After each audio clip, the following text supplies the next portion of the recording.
Joining us now, John Schell, retired chief of department for the NYPD. Michael Gould's here, founding member of the NYPD's K-9 unit. Gentlemen, welcome. Thanks for coming on. All right, Chief Schell, we'll start with you. What do you think about this sort of spin that we're now hearing from the mayor's office? Did she think she could have NYPD come with her on her trip to Lebanon and Syria?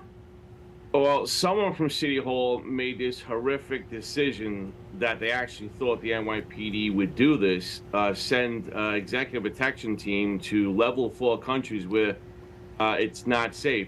And I'll tell you right now, the police commissioner has a meeting every morning at 10 o'clock, and I sat in all of them. And she probably hit the roof when she heard this. And then when she called it out as being absolutely wrong, City Hall tried to blame the NYPD. And now in politics, when you hear the word miscommunication, that basically means someone lied. Michael, is it common for the NYPD to travel with, city officials if they do leave the country?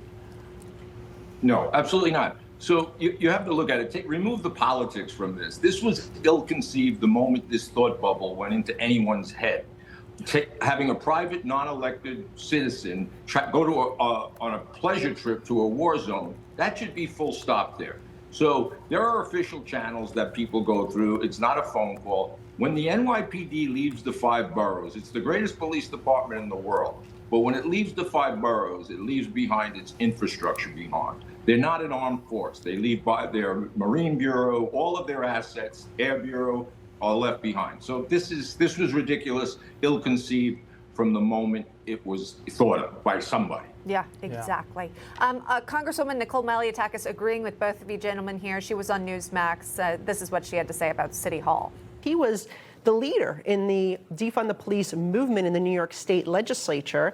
And he is also the one that's standing in the way of us hiring thousands of more cops. We are still down about 8,000 cops than we were on September 11, 2001.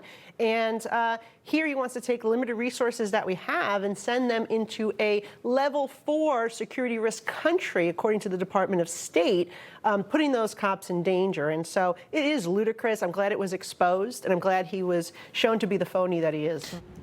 The Congresswoman there also reminding us, Chief Schell, of those previous comments of the mayor. I mean, those tweets in 2020 where he was calling NYPD racist, anti-queer, and a major threat to public safety, urging people to defund the NYPD. Now, obviously, he's walked back those statements, but what do you think of overall his treatment now towards NYPD officers now that he's mayor? Well, I believe you are who you are. Your DNA is your DNA. He and the DSA are no fans of the policing in general, let alone the NYPD. But in his position now, he's got to put it on the right track and support them. But this is pretty ironic when we really think about it, that they don't like the NYPD, but when you need them, you call them because they're the best in the business. Ain't that the truth? Michael, just the thought that, Mamdani is, he has made these statements in the past to fund the police, do you think what he's saying now, he actually now believes, or is it something that he's just saying publicly? Right. So the political rhetoric, there's always a honeymoon phase for new administrations, regardless of who they are, to get a pass to see if they're going to implement their campaign promises. There's an old saying: the definition of a conservative in New York is a person that was mugged on a New York City subway the night before.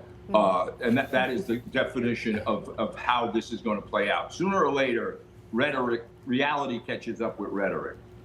Well said. I can think of actually a few examples of people who've been directly impacted by these policies that they've advocated for now no longer want them. I know this is unrelated, but folks whose names and addresses were publicly exposed on the PETA tear list, right now they're saying, oh, wait a second, maybe we didn't support that aspect of Mamdani's campaign. So it's coming to regret this time in office that we've seen so far. And he's still got several years left in his term.